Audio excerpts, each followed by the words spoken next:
All right. Welcome back into the show. And today I'm super excited for this one.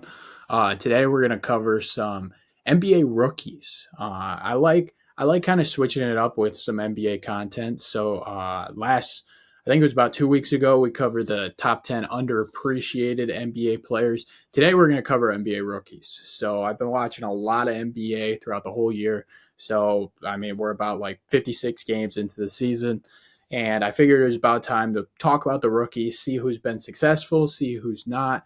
And we'll talk about it, where I had them in my draft, and we'll cover it and see if like I still believe in some of the players I believed in and things of that nature. So what I'm going to do is I'm going to cover just first the top five from the draft. Then we're going to take a little break. And after that, I'll cover some five sleepers that have come out of nowhere, either been successful or sleepers that I thought were going to be really good and have struggled. So we'll cover all of that. So let's just get right into it. We'll start at the top. Victor Wembanyama, man, he is awesome, like flat out awesome. It's absolutely ridiculous. I mean, he's just been all over the place. The averages, he's averaging 20 points, 10 rebounds, 3 assists a game, shooting 46% from the field, 33% from three. It's everything you ever wanted with Victor Wembanyama. I mean, 100%. Like, I think everybody knew that the Spurs weren't going to be a crazy team. They're near the bottom of the standings. And at the beginning of the year, it was weird how they were using everybody. They were using Sohan as their point guard, which was really weird because they had a true point guard in Trey Jones, and they weren't playing him as the true point guard. They were playing Soham, who's a power forward pretty much at the point guard, and trying to develop different schemes with long athletic guys, and just wasn't really working because it was really hard to get Wembanyama going from the post and from different aspects of the 3 point line. It was just really weird. So Wemby struggled like a little bit, but the past few games have just been unbelievable. I mean, some of the games were just absolutely ridiculous. If you watch him against OKC, he was playing against Chet Holmgren, who will be somebody that we'll talk about later because he's considered a rookie. But he was guarding him and was just absolutely obliterating him. I mean, the blocks that we were seeing from him are unbelievable. And I haven't even mentioned the defensive aspect of him. AJ on this podcast talked about how he's going to be a generational defensive talent, and you're already seeing it. I mean, this guy's near the top of the defensive player of the year voting. And that's just absolutely ridiculous for a rookie. Like, it's just sensational, the stuff he's been doing. And I mean, like, he's just so much fun to watch. It's really incredible. I'm looking for he's averaging 3.4 blocks a game. 3.4. That's just a crazy amount. He's leading the NBA in that. He gets a steal a game also, which is really impressive. It's just so much fun to watch him play basketball. It really is. I mean, he's literally a unicorn. Flat out unicorn. Can shoot the three at a high level, 33% for that height and that skill is just it's crazy. It's flat out crazy. And his shots are really starting to go in more, which is leading to more wins for them. This year he had a 38-point game. He had a monster game against Phoenix at the beginning of the year where he just flat out carried them to a victory over Kevin Durant. And I mean, he's just had these games where it's like, wow, this guy's going to be special. And it's been clear that he is a very special player and is going to be in the future. Like, everything we said about Wembanyama before the draft is 100% true. This guy is going to be awesome, and he has shown it in his rookie year. Like, this is the exact production you would have wanted to see from him, 100%. All right, let's get to the number two guy, and that was Scoot Henderson in this draft. And everybody was really, really high on him. I was super high on him. Anthony was high on him. AJ was high on him. We were all there. And the sad part is his production has just not been where you wanted it to be. It just hasn't been. He's averaging about 13 points a game, 3 rebounds, 4.7 assists, which isn't like bad numbers, but you expected him to just be a lot more ready for this type of basketball, and he just hasn't been. He hasn't had that same comfort that you would want from him. He's only started about 16 games and he's played 43 games this year. Shoots about 11 shots a game. Defensively, the defensive numbers aren't great. He's not getting many steals, not getting many blocks. And the thing is on the perimeter, he just doesn't look great. Like, he gets blown by a lot, and it's just not where you want it to be. Shooting about 42% from the field, and then from 3-point range, I mean, still not great at 31%. You just like the jumper to be hidden more. The jumper was a little bit of a question mark coming out, but you just expected him to be more comfortable. And it just hasn't been that type for Scoot Henderson. It's not to a point where you need to be like crazy concerned, where it's like, oh shoot, like he's a complete bust. He's not there yet. Like, it's just been a bad rookie year, and a lot of people can have a bad rookie year and then really step up in their second season. But Scoot, so far, it's just been really rough for him to get going and to continue to play, because he's been dealing with a lot of injuries, and it just hasn't been great for him. I have seen that there's been a little bit of improvement. I mean, he had a 30-point game against Denver about I think this was February 2nd. But the thing is he just hasn't played. His last game played was February 15th. And it's just something where it's like, gosh, you want to see him on the floor. So it was Scoot. I'm not saying he's a bust yet, but he's definitely been a little bit disappointing in his rookie year. All right, number 3 pick was Brandon Miller to Charlotte. And Brandon Miller has been very impressive to me. Right now, averaging about 16.7 points a game, 4 rebounds, 2.4 assists. And, I mean, he's just been impressive because the jump shot has completely translated. He's shooting 38% from 3, which is just awesome. That is awesome for anybody coming into the NBA. And if you're able to shoot the ball at that clip, you're going to find a spot in the NBA. And I think a lot of people thought that he would be able to come in and be able to shoot at this clip where it's like, okay, he'll be a guy, he'll be at least a role player in this league. But he's shown to be like something special for them. It's going to be clear that this is going to be LaMelo Ball and Brandon Miller's team in Charlotte. And him being able to get all these shots up and be able to score at this clip has absolutely really helped his development. He's played in pretty much every single game. He's always on the court. And it's just something that's needed. He's shooting 44% from the field, which is a pretty solid shooting number. I mean, and he's had some great games. Looking at his past 5 games, there's 17-point game in Portland. Then he had 14 in Milwaukee. He had 21 against Milwaukee again.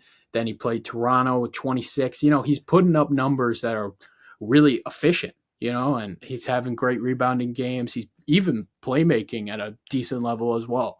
So you're definitely seeing some improvement from Brandon Miller. I haven't watched too much Charlotte this year just because of the fact that they really haven't been that good. But the thing is every time I hear anything about Brandon Miller, it's always positive. And that's something we were a little concerned of. There was a lot of stuff with his draft thing, and there was the whole investigation with Alabama last year that we talked about on the podcast that really hurt his stock, and people weren't sure.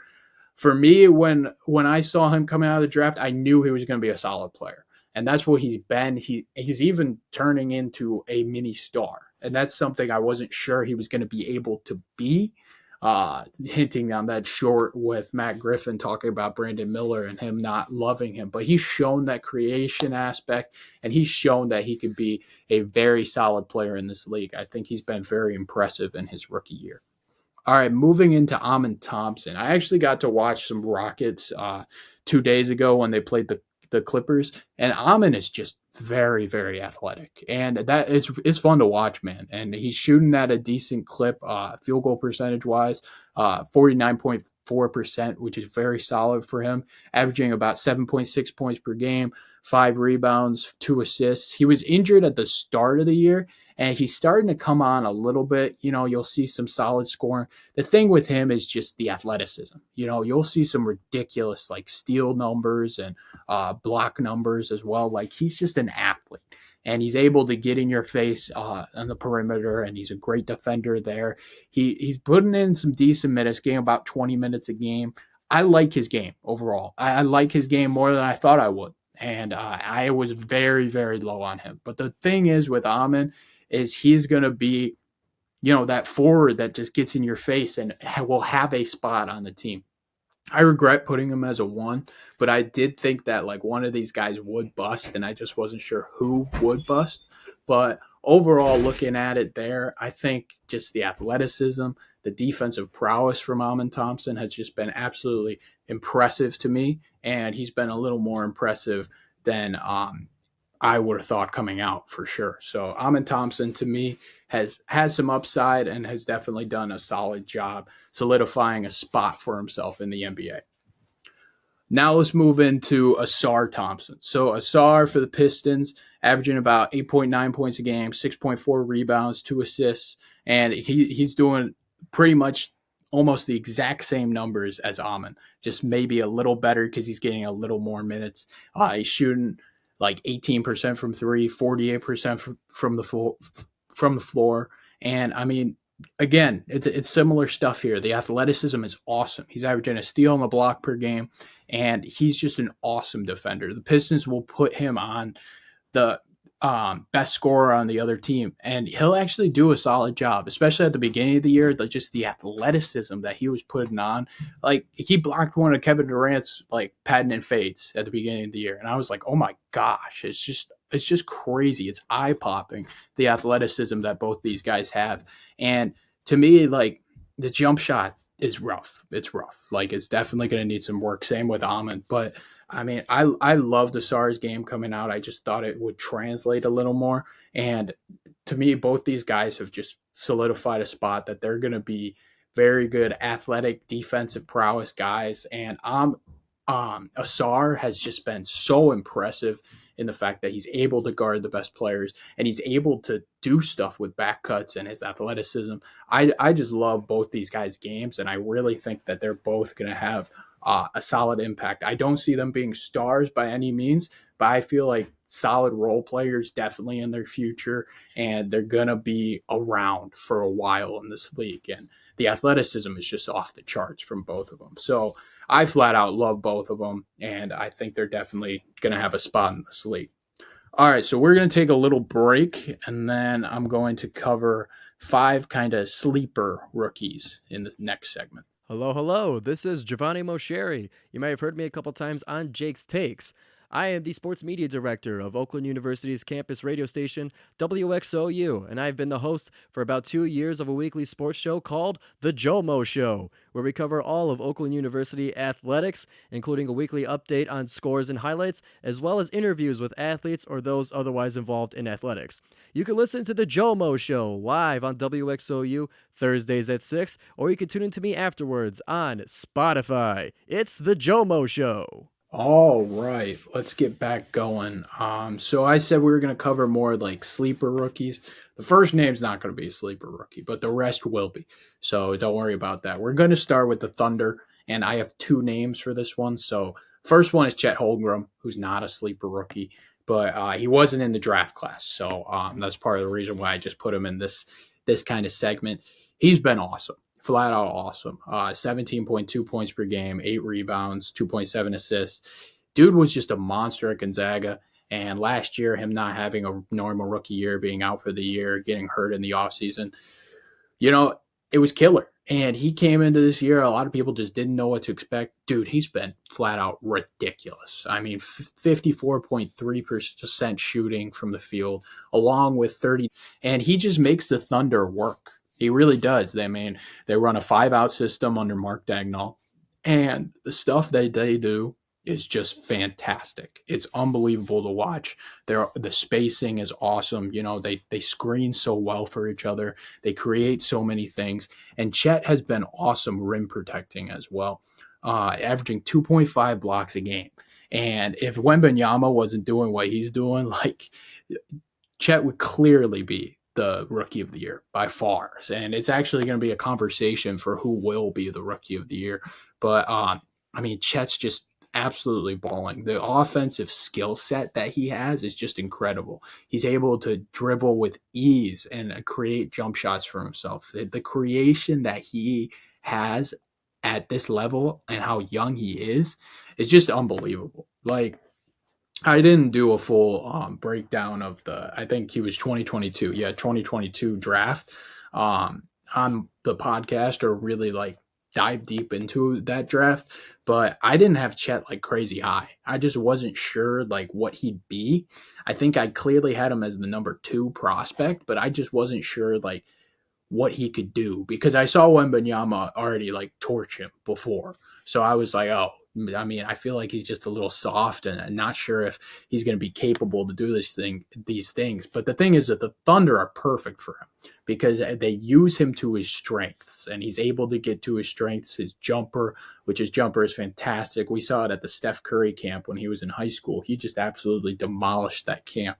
And I mean, he's a fantastic rebounder. He's always been a fantastic rebounder, averaging almost 8 rebounds a game with like 6 defensive rebounds and adding additional 2 offensive rebounds. Like he's just incredible, and he's always been a great rim protector as well. You saw it at Gonzaga. I mean, just unbelievable, flat out unbelievable. And I mean, he's incredible, flat out incredible. I'm very excited to see how OKC can do. I watched a little bit of OKC. I saw their game against the Suns, and gosh, they're fun to watch, man. They are really, really fun to watch, and I'm excited to see how that unit continues to coexist with each other. Moving to another OKC rookie and who they drafted this year is Kason Wallace. And I love Kason Wallace. He was one of my guys where I was like, this guy is going to find a role no matter where he is. And I loved his game at Kentucky. He was a fantastic defender. He can shoot the ball a little bit. He can score.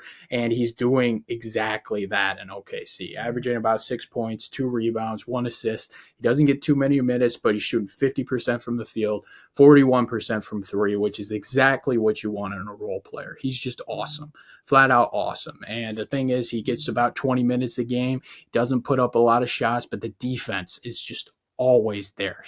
He defends his butt off on every possession. And those are guys I just fall in love with. And he did this at Kentucky. I knew he was going to do this in the pros. And gosh, he's been awesome there, flat out awesome. So I'm really looking forward to seeing Kason Wallace in the future. And with this OKC team, he is going to be a guy that comes in and creates havoc for somebody, flat out havoc. And I love Kason Wallace in his game. I'm looking forward to seeing what he can do with OKC in a playoff series because I really think you could plug him in and put him on somebody for about 5 minutes. And like if Lou Dort gets into foul trouble, Kason Wallace is literally the perfect role player to put in place for Lou Dort. And he can do almost exactly the same things Lou Dort can do because Lou Dort's shooting about 40% from 3 too. Kason Wallace is doing the same thing, and those are exactly people you want, guys that are great perimeter defenders and can shoot it on the other end. Those are the players you want, and Kason Wallace is the type of guy that can do that for you. So I love Kason Wallace. I'm going to continue to love him. He's been great. Another sleeper guy that we talked about a little bit, and we weren't sure why he was falling on draft boards. I mean, I feel like we talked about it a decent amount. There was some injury going on there. I don't remember the exact details, but it's Cam Whitmore. And Cam Whitmore was another guy on the Rockets. I just watched them against the Clippers, and he played fantastic, flat out fantastic. The scoring that he can create is just awesome. Flat out awesome. He's averaging about 12 points a game, 4 rebounds, 0.5 assists, shooting about 46% from the field and 36% from 3, which very good numbers there. He's a scorer. He's a flat out scorer, getting up about 9.6 shots a game. And, that's what you want. That's flat out what you want. And he's athletic too, so he can switch off ball. I'm not sure like how much he really tries on that end. I mean, he's a Villanova guy, and they're known for their defense and their offense and their ability to be ready for the league right away. And it's clear that he's ready for the league. He's a fantastic scorer, and defensively, he's there. Like he's not a liability by any means. But with Cam Whitmore, man, he's just so talented. He's so talented, and it's tough. It's tough to stop. And I think he's clearly going to have a spot anywhere he goes because he's going to bring that scoring anywhere he goes. And he's a great defender. Solid defender. He really is. I wouldn't say great, but he's a solid defender. So if he's able to do those two things, you always have a spot in the league. And that's what I'm saying. It's what I've been going through this whole podcast. It's like if you defend and you shoot, then you have a spot in the league. It's just what it is. So those guys, if they're athletic enough and they can shoot the ball, then that's their spot. And Cam Whitmore's doing that. He's doing the due diligence. He's proving why he shouldn't have fallen in the draft. And I really like him in Houston. I think he's definitely going to be a little bit of a scary piece in the future. He's one of those guys that could blossom into a star because of his scoring ability.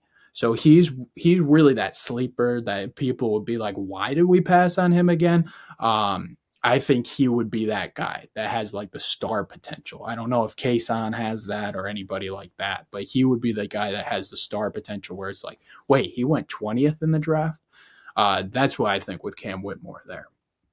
All right, Grady Dick is my next one, and he's averaging about 6.5 points a game, 1.9 rebounds, 1.1 assists, 43% from the field, 37% from three. The shooting has translated. He's shooting it really well. He's shooting 92% from the free throw line, which free throw line can tell you things about players. He's only getting about 16.9 minutes a game, which is pretty solid. I feel like we just expected a little more production from him. He is a shooter, so the 37%, you like that. He's in Toronto, a team that's not really competing too much, so it's hard to like see how many, like see him play all the time and like see him play playoff meaning minutes and things of that nature. So we don't know where he would connect there. It's not like he's playing bad enough to be like, oh, I'm worried about him, because he's not. He's shooting at a high clip. He's doing the things that are necessary to win ball games.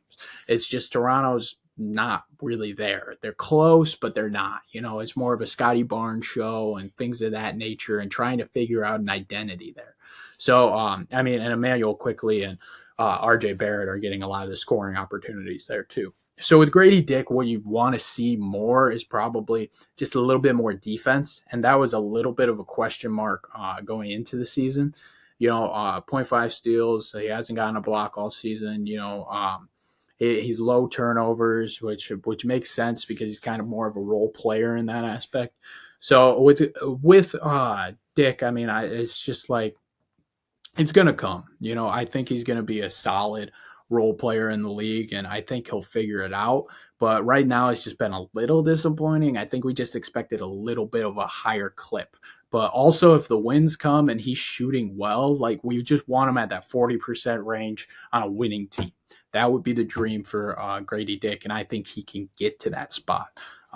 So I'm still looking forward to seeing what will happen with him, but it's just not there yet. All right, last guy, we're going to go Anthony Black in Orlando.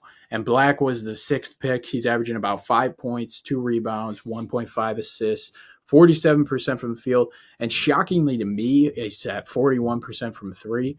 Orlando is one team that I need to watch way more. But Black has been a very solid piece for them, about 18 minutes per game.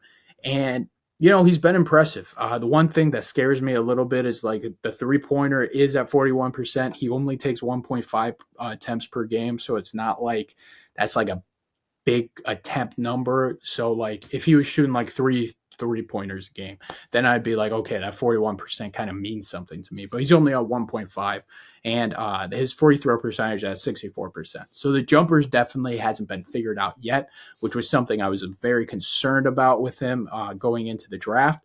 But it's definitely some improvement and something to look at. But to me, Anthony Black has been a solid piece for them. Defensively is kind of where he stood out. He can guard people. He's a very solid perimeter defender. We saw it a little bit in Arkansas. He was very active and moving around defensively. I think with Anthony Black, he's been a little better than I expected right out the gates. I was just shocked they pick him there. It just reminded me of Elfrid Payton a little too much, a guard that can't really shoot. The shooting's going to be a big question mark for me. Like, can this continue? And 41% on one and a half threes a game is definitely a good number. I just want to see it at more attempts and then that same number. If that's 3 attempts and he's shooting 41%, great. Then his shooting's up there. And then you want to see that free throw percentage over 75%. And if he can shoot the ball, like I like him. I like him because he can defend. He's athletic enough to do that. And Orlando's a winning team. So I'm excited to see him in playoff minutes and see where I think about him after that. But so far, Anthony Black's been a little bit impressive. I just want to see it for like a full season, if you know what I mean. So Anthony Black, still a little bit of a question mark, but I'm excited to see him and where he ends up after the playoffs.